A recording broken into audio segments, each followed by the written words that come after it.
Comment garder la foi en immobilier? On en parle juste après le jingle.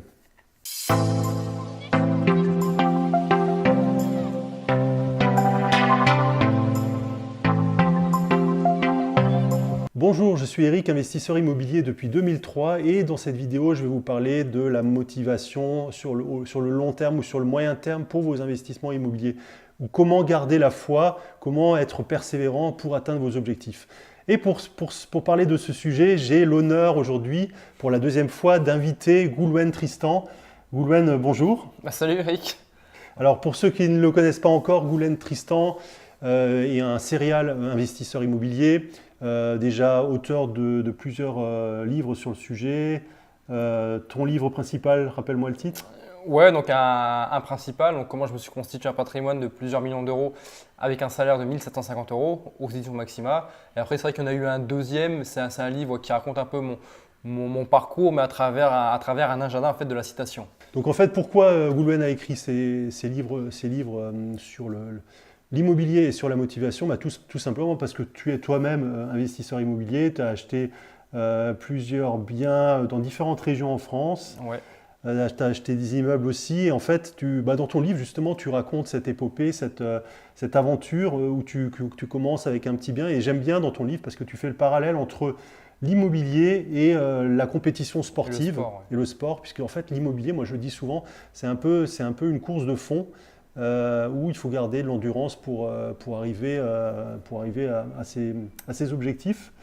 Et dans ton livre, tu parles vraiment bien de ça, j'ai bien aimé. Alors, ce que je ne vous ai pas dit encore, peut-être vous le savez déjà, mais Goulwen Tristan est un grand sportif, c'est le champion du monde 2016, champion du monde d'ultra triathlon. Cette fois-ci, je ne me trompe pas, ouais. J'ai bien noté le nom de la discipline. Donc, l'ultra triathlon, c'est une discipline, c'est du triathlon, mais sur des très longues distances et sur plusieurs compétitions. Donc là, on parle de faire du marathon, natation, vélo. Voilà, natation, vélo, mais sur des très longues distances. Donc tout ce qui est endurance, tu connais.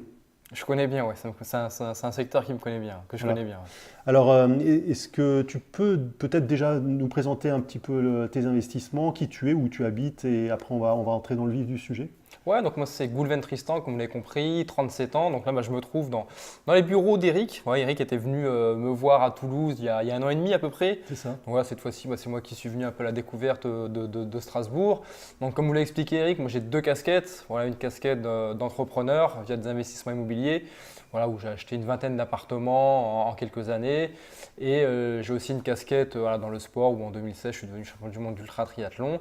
Donc voilà ce qui me caricature aujourd'hui, l'immobilier et le sport. Donc le mindset, l'état d'esprit, tout ça pour aider et accompagner les entrepreneurs à entreprendre, à passer à l'action, ou tout simplement une personne aussi à réaliser ses projets, à réaliser ses rêves. C'est vrai c'est pas toujours évident, quoi. Il y a beaucoup de gens qui veulent des choses mais qui n'y arrivent pas ou qui sont pas conscients de ce qu'il est possible de faire par rapport à leur connaissance intellectuelle ou ce que peut leur offrir la société. Et c'est vrai qu'on est un peu bafoué par cette société qui, entre guillemets, qui nous dit pas tout, qui nous incite pas à réaliser nos projets, nos rêves, à aller se dépasser et tout ça c'est un peu entre guillemets, j'en ai fait un peu mon cheval de bataille, c'est-à-dire aider les gens au-delà des investissements immobiliers à réaliser leurs rêves. Et justement en fait tu es bien placé pour parler de ça parce que je sais que quand tu as débuté dans l'immobilier, tu partais avec un revenu, tu étais en dessous du revenu moyen français. Voilà, enfin je gagnais 1519 euros. Okay. À mes tout débuts, quand j'ai commencé à m'intéresser à l'immobilier, en fait, moi, voilà, je suis pompier pendant 11 ans, j'ai été pompier de Paris. J'ai quitté mon emploi de pompier de Paris en avril 2016. Donc ça va faire 2 ans et demi à l'heure où on tourne cette vidéo. Et j'ai quand même gardé un statut de pompier volontaire, parce que voilà, c'est une profession qui m'anime, que j'aime bien. Je continue de prendre mes 2-3 gardes tous les mois. Le reste du temps, je suis chez moi à Toulouse à développer mon parc immobilier ou à écrire de nouveaux ouvrages qui vont bientôt sortir, ou à former des gens, accompagner des gens justement à passer à l'action dans l'immobilier. Donc tu pars avec un revenu de 1500 euros et pourtant tu arrives en quelques années à à construire un patrimoine que certains mettent plusieurs dizaines d'années à construire plusieurs dizaines d'années. Ouais, c'est ça, ou même d'autres personnes qui ne passeront pas à l'action, parce qu'ils estimeront en fait, comme la société leur a inculqué, qu'avec 1500 euros, bah, c'est déjà compliqué d'investir, ou tu pourras peut-être investir si tu te débrouilles bien dans ta résidence principale, et ce sera déjà bien, quoi. Ça, c'est ce que vous véhicule la société, mais moi, c'est pas du tout un… moi, je ne vis pas à travers la société, je vis à travers mes rêves, à travers tout ce que j'ai pu observer. Et moi, en fait, quand j'ai commencé à m'intéresser un peu à l'immobilier, après quelques rendez-vous via des banquiers, des courtiers, en fait, quand j'ai compris un peu leur méthode de calcul, comment les 33%, le reste à vivre, comment le processus d'un prêt bancaire, parce que c'est vrai que le prêt bancaire, c'est le nerf de la guerre, quoi. Sans le prêt bancaire, on ne pourrait pas réaliser nos projets et nos rêves. Et quand j'ai commencé à comprendre un peu ce système-là, de suite, je me suis dit, je peux m'acheter 10 appartements, quoi. Tout bêtement, j'en achète un, je le mets en location, c'est le locataire qui paye mon crédit, ça tombe à zéro. Et voilà, sans rentrer dans la technicité des 70% et compagnie avec les banques, de la règle des 70%, mais grosso modo, j'avais schématisé ça en me disant, je peux m'en acheter 10, il n'y a pas de problème, parce que c'est le locataire qui va payer mon crédit. Voilà, bêtement, naïvement et avec toute mon insouciance, j'avais fait ce schéma dans ma tête. Et après, ce schéma dans ma tête, en fait, après, il a fallu que je trouve des solutions pour lui donner vie, tout simplement. Ouais, effectivement, quand on connaît le fonctionnement des banques, on peut trouver des solutions pour financer ces projets immobiliers, même si on a des revenus qui sont proches du SMIC, et la preuve.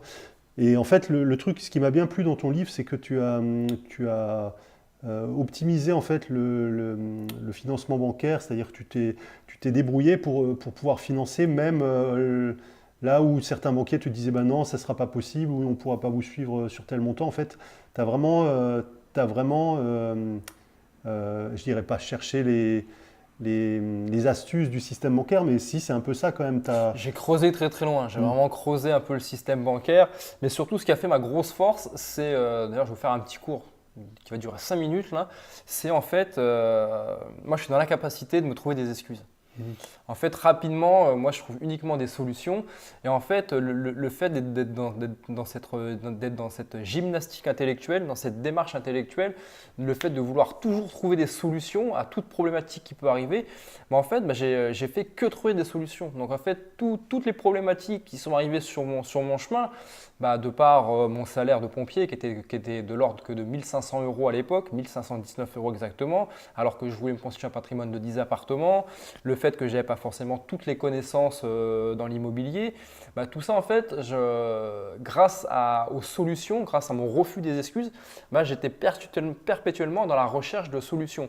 Et en fait, c'est ce que j'explique quand j'anime des conférences, des séminaires, mastermind et autres.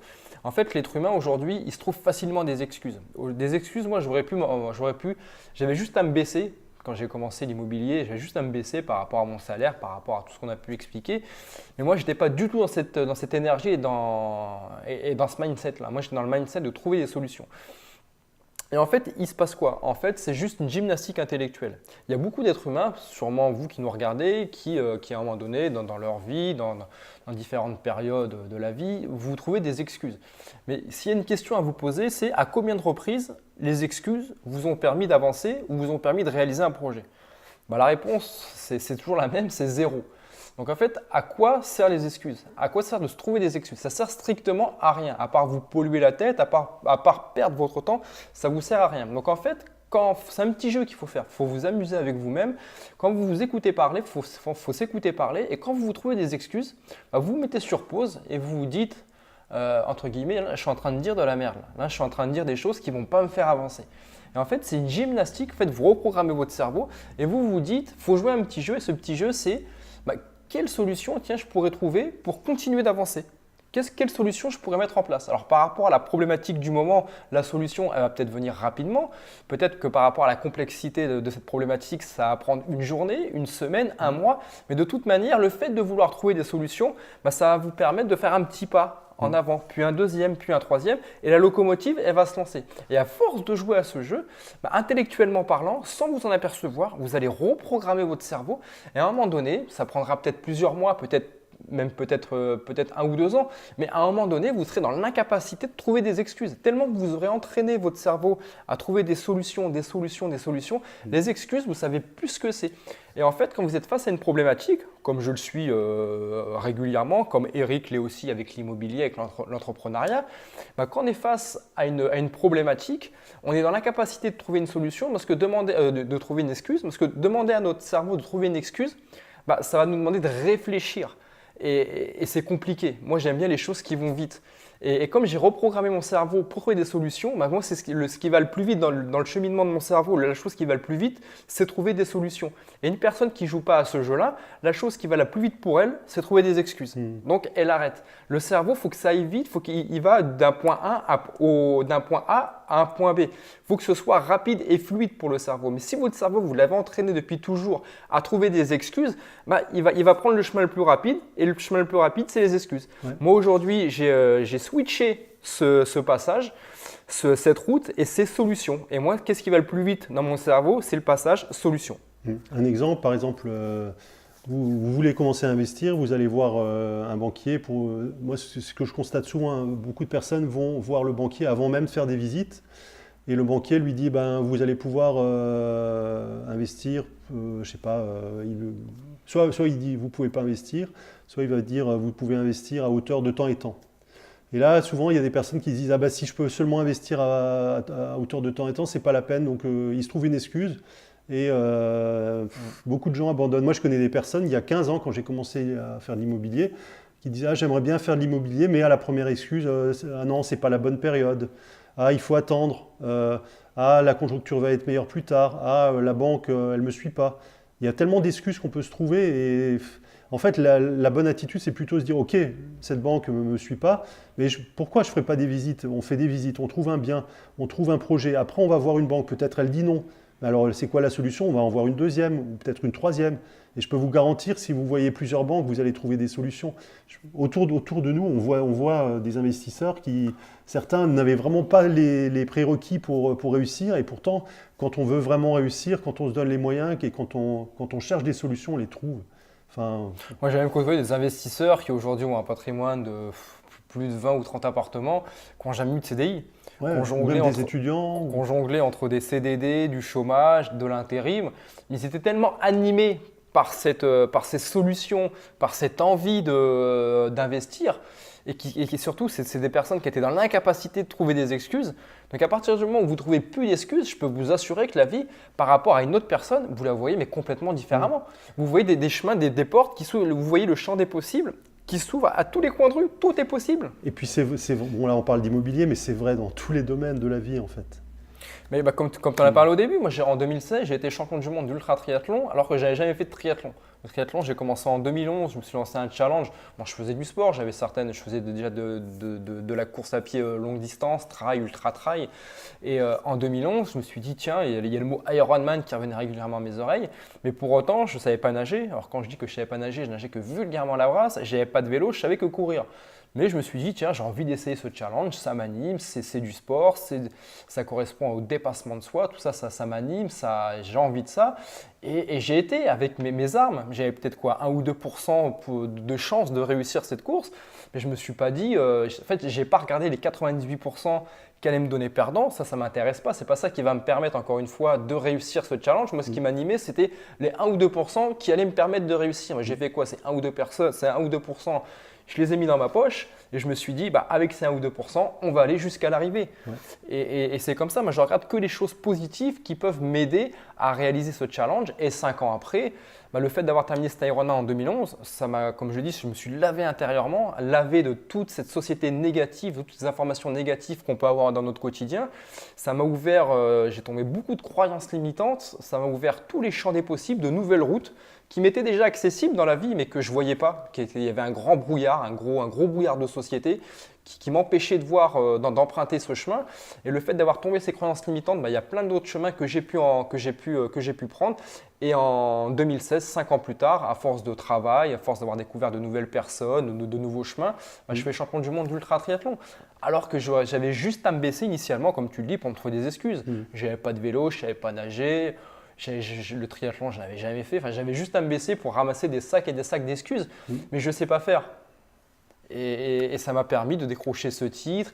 Et encore une fois, ce que je dis, c'est même pas le titre le plus important, c'est la résultante de tout ça. C'est si j'avais écouté en 2011 la société qui me disait Goulven, l'Ironman 2011, mais tu peux pas le faire, tu n'as pas le niveau, ceci, cela, indirectement, c'est cette même société qui m'aurait privé de ce titre mondial. Mais encore une fois, je n'ai pas écouté la société, j'ai écouté ce qui m'animait, ce que j'avais envie de faire et surtout, j'étais animé par des solutions. Donc, premier conseil pour garder la foi, c'est justement cultiver vos pensées et chasser vos excuses. Donc, premier conseil. Après, je pense qu'il y a un conseil, ce que tu dis, ça me fait penser aussi au fait de bien s'entourer, puisqu'en fait, quand autour de toi, tu as une société, si autour de toi, tu as une société qui te décourage, ça sera moins facile que si autour de toi, tu as des investisseurs qui l'ont peut-être déjà fait, qui vont te montrer justement que c'est possible, qu'eux, ils étaient peut-être aussi dans ta situation, ou même pire, et ils ont quand même réussi à le faire. Donc ça en fait, on dit souvent, on est le reflet des 5-6 personnes qu'on fréquente le plus. Sûr, ouais. Donc ça peut vous aider aussi. Essayez de fréquenter des autres investisseurs immobiliers, que ce soit par le biais de soirées immobilières, où il y a sans doute près de chez vous des personnes qui se regroupent pour parler de ce sujet. Donc profitez-en. Essayez de côtoyer des personnes qui ont aussi cette passion, qui ont aussi cette envie de développer leur patrimoine. Donc, en tout cas, j'aime bien écouter ce que tu dis, Goulven, parce qu'on sent la passion. Et donc, je sais que tu aides aujourd'hui des personnes à aller plus loin et à réaliser leurs objectifs et à même les dépasser. Oui, bien sûr, à essayer de les débloquer, de leur ouvrir une nouvelle vision de la vie. Voilà. Et donc, à leur transmettre ma vision, en fait. Et donc, tu aides les entrepreneurs, tu disais, aussi les investisseurs immobiliers ? Ouais, j'aide les entrepreneurs, les investisseurs, les sportifs aussi à réaliser leurs projets. En fait, j'aide en globalité les deux passions qui m'animent, c'est-à-dire l'immobilier et le sport. C'est là où je fais le plus grand nombre de rencontres, c'est là aussi où les gens me suivent. Et c'est là où les gens viennent chercher des informations, des outils, une solution. Voilà, si je peux les rassurer, les guider à travers le sport ou à travers un projet immobilier, voilà, c'est un peu, aujourd'hui, comme je l'ai dit, un peu mon cheval de bataille, où c'est vraiment, mon activité principale, ça reste quand même l'immobilier, où j'accompagne des entrepreneurs et des investisseurs à réaliser leurs rêves. Ouais. Mais c'est vrai que moi j'ai remarqué, j'accompagne des personnes pour les investissements immobiliers. J'ai remarqué que l'état d'esprit, c'est quasiment la moitié de la réussite, c'est l'état d'esprit. Parce que j'ai des personnes qui arrivent. J'ai des personnes, par exemple, elles étaient dès le départ dans le bon état d'esprit et ça va extrêmement vite. Quand on est bien. Quand on a les bonnes pensées, ça va extrêmement vite. Les résultats arrivent très rapidement. Par contre, de temps en temps, ça demande aussi de rééquilibrer les choses, de changer sa façon de voir les choses. Et c'est aussi un travail, au même titre que tout ce qui est technique immobilière.